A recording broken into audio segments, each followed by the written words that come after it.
Hello everybody and welcome to this new video.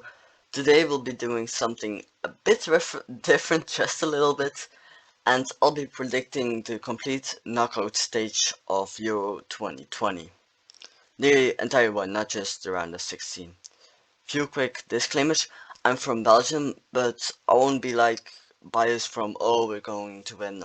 I'll just try to make it from a complete objective standpoint.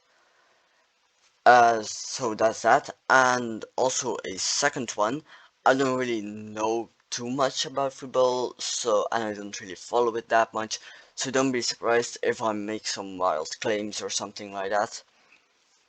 And on that note, let's just get right into it.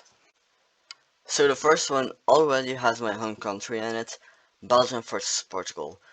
Now I see this one going either way. I see us winning, I see us losing. But I'll give us the benefit of the doubt and I'll let us pass. Although I could think again could go either way. I wouldn't be surprised if we win, I wouldn't be surprised if Portugal win, but I just think we'll beat them at the penalties or extra time or just 1 point ahead, but really close. The next one, Italy versus Austria.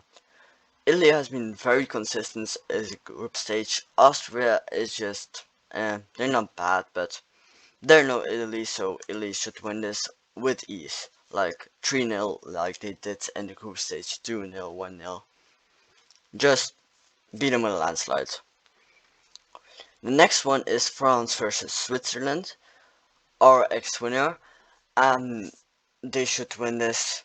They have come out on top on a very strong group stage, so they should knock Switzerland out with ease. Next one is Croatia and Spain. Mainly Spain has been very disappointing, but I quickly looked in the stats and turned out they had the most ball possession of any team in the entire tournament so far. So that's quite surprising, but again, it's just those last 15 meters that they can go through and they can score a goal. Croatia also not have been that good like I expected, but Croatia should beat them. Spain is going to have the upper hand but will not be able to score a goal. And if Croatia scores the goals, it will just mentally break them. Next one is Sweden versus Ukraine. Sweden really been a dark horse, surprising I think about everyone. Ukraine also been better than I expected, but still Sweden should have this. Ukraine been very good against the Netherlands, just barely losing, but Sweden come out on top on the group stage, so they should have this. And the next one, the only actual big match of the right side. I don't know if you noticed, but the left side is 10,000 times harder than the right side. And the two best teams, I think, already have to face each other. And I think Germany will come out on top. England just not been, they've been solid, but not good enough to beat a country like Germany, which also had a very strong group stage, but managed to get through. So they should have this. The next one is the Netherlands versus Czech Republic. I didn't really see Czech Republic coming through to the knockout stages, so Netherlands quite a no-brainer to me. Should win this with 3-1 or something like that. And the last one, Wales versus Denmark.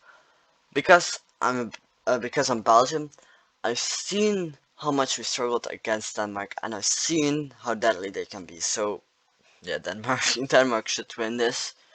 Definitely, if they played against Wales like they played against us, they should easily have this. Denmark really is a dark horse. I think that's the one country that most people didn't really expect to do well, but they did. Just the Turkey, Turkey is the country that people thought we're going to be the dark horse. I'm sorry, but Denmark turns out to be. I'm sorry for that. Now for the quarterfinals, and we already start off with I think the biggest match of the quarterfinals, yes, being Belgium versus Italy. And I'm sorry, but I'll have to give this one to Italy. Italy has just been too consistent and too solid, just too solid for the inconsistent Belgium team. They don't really have anything too special, but again, they're just solid and they can perform in a lot of different areas very well. Next one, France versus Croatia, a repeat of 2018 final, and should have the same outcome. France should come out on top. They should beat Croatia like they did 3 years ago. Next, Sweden versus Germany. Again, I said Sweden is a little bit of a dark horse, but Germany should be able to still have this. Sweden isn't good enough to beat Germany. Also, will have a bit of bad luck, I think, against Germany. Just my gut feeling says this. And Germany has been better than I expected. I expected them to kind of crash, and actually Hungary come out on top, at least above them. But they did it. So Germany should be able to have this looking at their group stage. The next Netherlands versus Denmark. I, uh, Again, I've seen how deadly Denmark can be, and I'm gonna give this one to them. Belgium is better than the Netherlands, I would say. I'm sorry, but I think most of us can agree on that. And they will not just have the speed to score those two goals that we had. And Denmark is really that dark horse that can really surprise everyone, I think. Now we're getting into the really exciting stuff, the semifinals. And looking at these two semifinals, I think it's pretty clear that we're gonna have a repeat of 2018 where you had France versus Belgium and Croatia versus England, and whoever won that first match, being France versus Belgium, just won the entire tournament, and France just happened to come out on top. This time it's Italy versus France and Germany versus Denmark. I think both Italy and France would beat Germany and Denmark, so let's do this first. Denmark versus Germany, that's quite a close one. And I think this one is going to come down on extra time or penalties. Really close one. But I think Denmark's gonna beat Croatia, like in 2018. I'm just surprised I knew everyone with getting to the finals. And now actually my winner, Italy versus France. I don't think France will win a big tournament again. They really have their hat has really gone big, and I think that will be their downfall. Italy is just too solid for France. Even the more consistent France and Belgium will be not enough to face Italy, I think. And of course, Italy beats Denmark, like I already said. So I'll explain a bit my thinking process why I think Italy is going to win.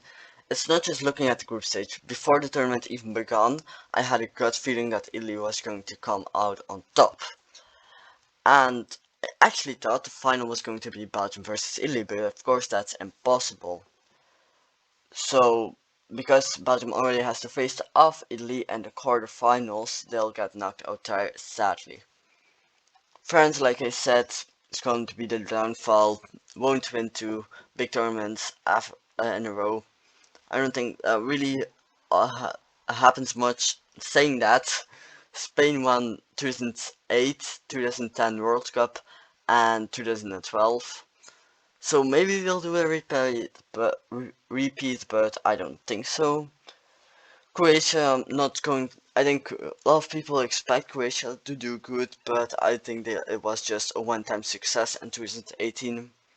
Ukraine being a surprise for me, Sweden as well, Denmark the most. Uh, I've really seen them uh play on their best against Belgium, and I think they actually got a morale boost because of Christian Eriksen. So that's why I think they're going to the final. They really want to do this for their teammates, and that's about it, I think. Yeah, one thing, for playing against Belgium, I've really seen that if you want to beat us, you need to get high pressure. If you do that, we're going to make mistakes. You can take those chances to score goals like Denmark did in the second minute. But if you let us play for half of the field and just let us football in the back, at one point it's just a matter of time. We're gonna score a goal one way or another, and you'll lose. But Italy, I think they do have the power, except when you are a very good team, and I think Italy does have the power to beat us. So those are my predictions. I think Italy is going to win. Leave your predictions in the comments down below. Have a good day and bye!